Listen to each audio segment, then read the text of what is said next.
Hello Deere students.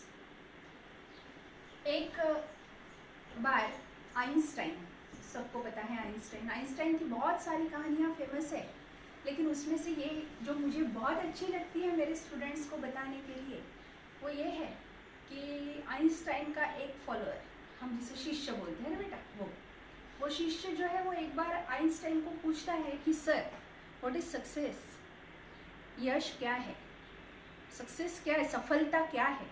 तो Einstein बोलते हैं कि कल नदी के किनारे आ जाओ।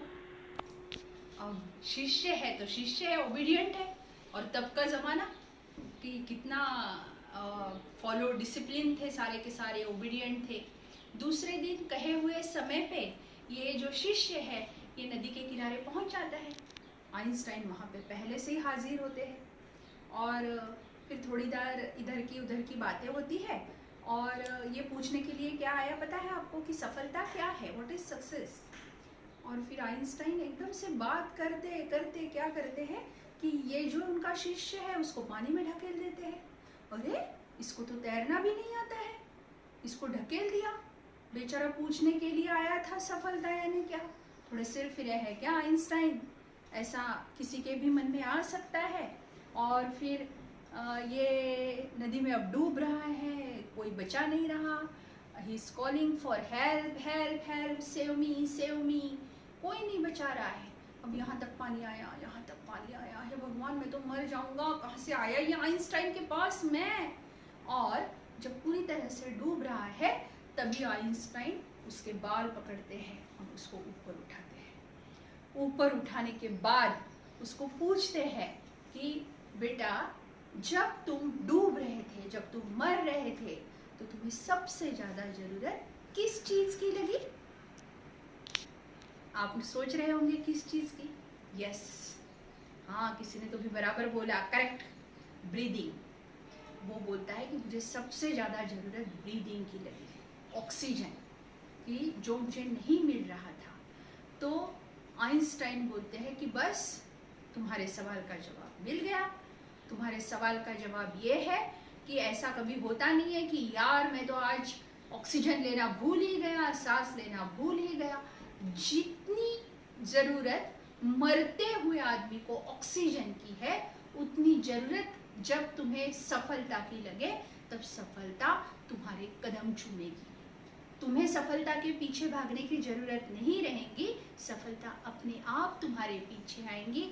यही मैसेज के साथ मैं सीमा बख्शी माय बोली क्लासेस ये चैनल पे यहाँ पे आपके लिए हाजिर हूँ। नीचे जो चैनल का नाम दिख रहा है वो चैनल के नाम को आप सब्सक्राइब कर लीजिए।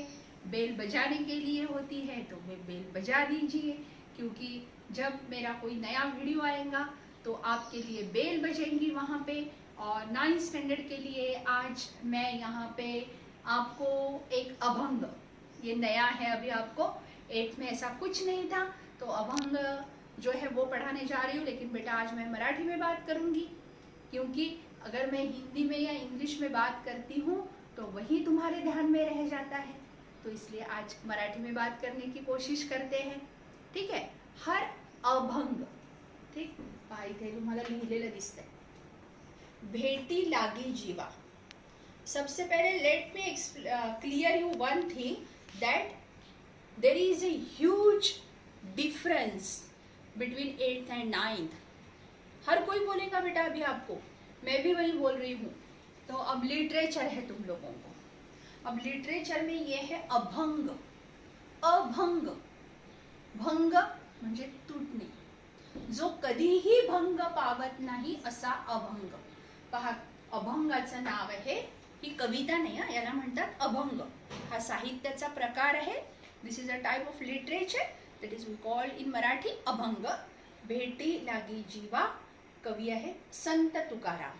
आता याला अभंग का म्हणतात, जन्म पहा कधीच आहे, 1608, 17th सेंचुरी, ठीक, और we are in 21st century. और आज भी इंग्लिश मीडियम में हम उनका अभंग पढ़ रहे हैं, तर म्हणून तो अभंग, म्हणून तो अभंग आहे। आणि अभंगामध्ये काय खास असतं तर 2-2 ओळींचे कडवे असतात, त्यानंतर सगळ्यात शेवटी प्रत्येक कवी आपलं नाव लिहितो. आपण साईन करतो ना, तसंच हे कवी त्यांची साईन करतात. त्याला म्हणतात नाममुद्रा. ही नाममुद्रा म्हणजे ज्ञानेश्वर असतील तर ते म्हणतात ज्ञाना म्हणे, तुकाराम एकनाथ असतील तर ते म्हणतात एकनाथ म्हणे. प्रत्येकाने आपली नाममुद्रा ठरवली आहे. तुकाराम स्वतःला तुका म्हणतात. नीट लक्षात घ्या. भेटी लागी जीवा, भेटीसाठी, ठीक आहे. भेटी लागी जीवा, लागली से आस. आस लागली आहे, इच्छा. इच्छा आहे. कशाची इच्छा आहे? माझ्या जीवाला. माझ्या जीवाला इच्छा आहे, माझ्या प्राणांना इच्छा आहे भेटीची. कोणाच्या भेटीची? विठ्ठलाच्या. या विठ्ठलाची खूप छान कहाणी आहे, तुम्हाला सांगते मी 1 मिनिटामध्ये. विठ्ठलाची अशी कहाणी आहे की एक पंढरपूरमध्ये भक्त पुंडलिक नावाचा एक भक्त होता. कृष्णाचा, विष्णूचा, कृष्णाचा म्हणू आपण, ठीक आहे. कृष्णाचा भक्त होता आणि त्याच्या घरी विटांचा व्यवसाय होता. तर हा जो विटांचा व्यवसाय होता आणि हा कृष्ण त्याला खूप आवडायचा पुंडलिकाला, पण त्याच्यासोबत त्याच्या आईवडिलांची स्वतःच्या खूप सेवा करायचा तो. पण हा कृष्णाची भक्ती करता करता एक दिवस खरंच कृष्ण प्रसन्न झाला आणि खरंच प्रसन्न झाल्यावर येऊन उभा राहिला दारामध्ये पुंडलिकाच्या. पुंडलिक तेव्हा मग्न होता. कशात मग्न होता? आई वडिलांची सेवा करण्यात. त्याच्या घरी विटांचा व्यवसाय होता, आजूबाजूला थोड्याशा विटा पडलेल्या होत्या आणि कृष्ण आला आणि दोन्ही दारामध्ये कसा एखादा माणूस उभा राहील तसा उभा राहिला. तर या पुंडलिकाने एक वीट फेकली आणि त्याला म्हणे विटस्थली, विटस्थली, wait there, wait on the brick, की त्या विटेवर तू वाट पहा. विटस्थली, विटस्थली, विटस्थली असं जर आपण फ्रिक्वेंटली म्हटलं तर विठ्ठली विठ्ठली विठ्ठली असं आहे काय. तर त्या विटस्थलीचा विठ्ठली झालं याची काही आई वडिलांची सेवा संपेच ना. हे विठ्ठल आपले असे उभे राहिले. तर असं म्हणतात, फेबल्स आहेत या, कही सुनी कहानियां जो होती है वो. तर या विठ्ठलाने काय केलं तर असं म्हणतात की तो विठ्ठल तिथेच उभा राहिला. आता रुक्मिणी कृष्णाची बायको, आता हा कृष्णाची जी बायको आहे तर हिला बिचारीला वाटलं बापरे किती वेळ झाला कृष्णाला जाऊन, आलाच नाही अजून. म्हणून मग ही निघाली त्याला वाट पाहायला, ही निघाली बघायला आणि तिथे जाऊन बघते तर काय तिला उभं राहायला जागाच नाही. म्हणून पंढरपूरला जेव्हा आपण जातो तर त्यावेळी विठ्ठलाचं मंदिर एकीकडे आहे आणि रुक्मिणीचं मंदिर एकीकडे आहे. ही विठ्ठलाची कहाणी. आणि असं म्हणतात की इतकी वर्ष झाले तो तिथे उभा आहे म्हणून काळा काळा होऊन गेलेला आहे. युगे 28 विटेवरी उभा, म्हणून तो काळा काळा होऊन गेलेला आहे.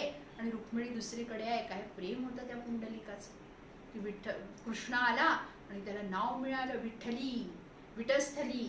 इथे तुकाराम महाराज म्हणतात की तुझ्या भेटीची हे विठ्ठला, हे पांडुरंगा, तुझ्या भेटीची माझी इच्छा आहे. आस लागली आहे. आस म्हणजे तीव्र इच्छा, खूप इच्छा आहे. म्हणून मी काय करतो, रात्रंदिवस तुझी वाट पाहतो. बस एकच ध्यास आहे माझ्या जीवाला, रात्रंदिवस तुझी वाट बघण्याचा. मग आता त्यांनी काही दृष्टांत दिलेले आहेत. दृष्टांत, दृष्टांत म्हणजे उदाहरण. दृष्टांत, पहिला दृष्टांत कोणता आहे पहा, चंद्रमा आणि चकोर. हा चकोर नावाचा पक्षी आहे ना बेटा, हा ज्याची भूक, आपल्याला भूक लागली की पिझ्झा खावासा वाटतो, पाणीपुरी खावीसी वाटते, पण हा चकोर जो आहे, या चकोराचं जीवन काय आहे, पौर्णिमेचा चंद्र, मून फुल मून डे. त्या दिवशी चंद्रकिरण खूप जोरात असतात.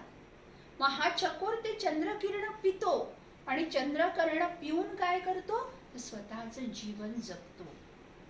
विचार करा किती महिना, म्हणजे 1 महिना चकोराला वाट बघावी लागते. आणि पावसाळ्यात काय स्थिती होत असेल चकोराची, क्योंकि उस समय तो बादल छाए हुए रहते हैं. मग हा चकोर, चकोरासाठी जीवन आहे. चकोर जसा चंद्राची वाट पाहतो तैसे माझे मन, तसं माझं मन तुझी वाट पाहते. समजलं? समजलं असेल. परत एकदा की पहिल्या कडव्यामध्ये त्यांनी सांगितलं की हे विठ्ठला, मला तुझ्या भेटीची तीव्र इच्छा आहे, त्यामुळे माझं मन रात्रंदिवस तुझी वाट पाहते आहे. आणि मग त्यांनी उदाहरण दिलं, जसा चकोर नावाचा पक्षी चंद्राची वाट बघतो, कारण की चंद्र त्याचं जीवन आहे, मग तो वाट बघतो, तसंच माझं मन तुझी वाट पाहते. तुझी म्हणजे विठ्ठलाची. अजून एक दृष्टांत दिलाय त्यांनी. दिवाळीच्या मुळा, दिवाळी सण, दिवाळीच्या सणासाठी, दिवाळीच्या सणासाठी लेक, मुलगी, कोणती मुलगी? जिचं लग्न झालंय, जो अपने ससुराल गई हुई है, वो बेचारी राह देखती है कि दिवाली आएंगी तो मेरा भाई आएगा मुझे लेने के लिए, मेरे पिताजी आएंगे मुझे लेने के लिए. दिवाळी आली की त्या मुलीला वाटतं की अरे वा, आता मला माहेरी मुझे मैके जाने मिलेगा. दिवाळीच्या मुळा, दिवाळीच्या सणासाठी लेक आसावली, पुन्हा तीव्र इच्छा होणे, लेकीची तीव्र आसुसली आहे, ती खूप वाट बघते अगदी दयनीय होऊन, आणि पाहत असे वाटुली पंढरीची. तसंच मी रस्ता वाट बघतो पंढरीची, पंढरीची म्हणजेच पंढरी रायाची. तशीच मी सुद्धा पंढरी रायाची वाट बघतो. हा दुसरा दृष्टांत. आता माझं मन जे आहे ते काय झालेलं आहे? तुझ्या भेटीसाठी आतुर आहे, उत्सुक आहे. याचा पुढचा दृष्टांत किती सुंदर आहे बघा. हा, भुके लिया बाळा अति शोक करी. ज्या बाळाला खूप भूक लागली आहे, तो रडतो, दुःख करतो, शोक करतो. आई ऑफिस मध्ये गेलेली आहे, त्याची एक 7-8 महीने का बच्चा है. उसकी माँ क्या कर रही है? तो उसकी माँ की वो राह देख रहा है. इतकी वाट पाहतो तो, कारण त्याला दूध प्यायचंय. आई स्वतःच्या दुधाने त्याला तृप्त करणार आहे, त्याला शांत करणार आहे. तशी तू माझी माऊली. बघा हा, विठ्ठल इज अ मॅस्क्युलाइन जेंडर, बरोबर. तरी माऊली म्हणतात तुकाराम. का म्हणतात माऊली विठ्ठलाला? कारण तो देव आपल्या सगळ्या इच्छा पूर्ण करतो, तो आईसारखा आहे. मग तसाच वाटप आहे उरी, हृदयातून, from the bottom of my heart, from the bottom of my heart I am waiting for you, की मी तुझी वाट पाहतो आहे. जसा छोटा बालक जो की आईचं दूध पितो, तो जसा माऊलीची वाट पाहतो, तसा मी तुझी, तू पण माझी माऊली आहेस. तुझी म्हणजे विठ्ठलाची वाट बघतो. मग आता तुका म्हणे मज लागलीसे भूक. तुकाराम महाराज म्हणतात मला भूक लागली. आपल्यासारखी भूक नाहीये त्यांची. आपल्याला भूक लागली की काहीतरी खायला हवं असतं. त्यांची भूक कशाची आहे? विठ्ठल दर्शनाची.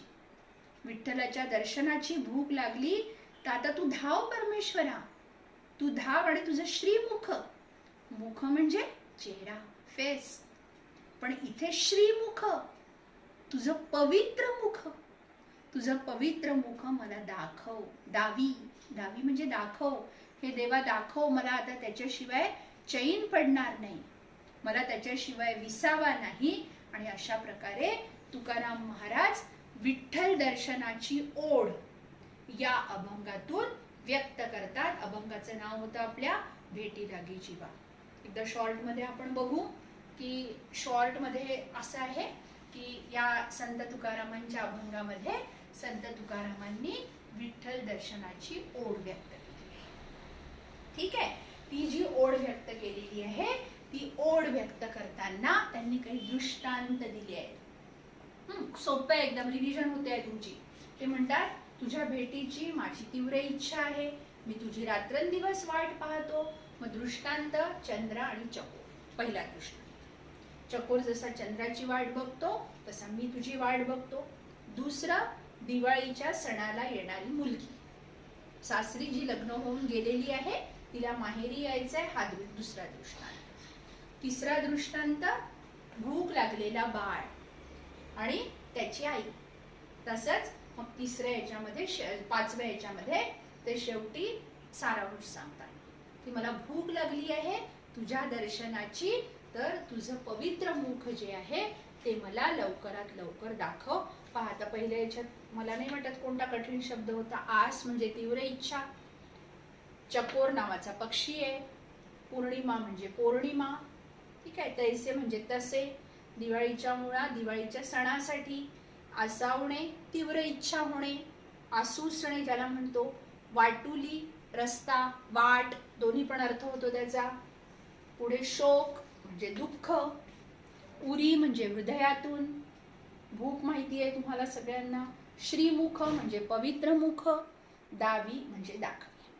आता हा व्हिडिओ जो आहे माझा, हा तुम्ही 2 वेळा बघा आणि याच्या सगळ्या नोट्स ज्या आहेत त्या तुम्हाला मी व्हॉट्सअपवर पाठवणार आहे. आणि अशा प्रकारे आता पहा, पहिलं जे युनिट आहे ना आपलं, त्या पहिल्या युनिटमध्ये 2 अभंग आहेत. किती अभंग आहेत? 2. नंतर 2 चॅप्टर्स आहेत आणि 1 रॅपिड रिडिंग आहे. ठीक, आजची किती तारीख आहे आपली? आता आजची एप्रिलची आपली आहे 21 तारीख, बरोबर. 21-22 जी असेल ती, म्हणजे माझं 21ला लेक्चर झालं, तुम्हाला 1-2 दिवसात येईल. तर मला असं वाटतं की साधारणतः 5 मे पर्यंत आपला मराठीचा युनिट टेस्टचा पोर्शन जो आहे तो व्हायला हवा. पण आपल्याला शिकायचं खूप आहे, व्याकरण पण आहे ना, रायटिंग स्किल पण आहे. तर आपण बघू, हळूहळू शिकू. सीमा बक्षीस मायबोली क्लासेसला सबस्क्राईब करा, बेल आयकॉन दाबा, म्हणजे मी तुमच्या घरी पोहोचेल आणि मस्त AC लावून, कूलर लावून माझे हे जे लेक्चर आहे हे तुम्ही ऐका, तुमच्या डोक्यात जाईल छान.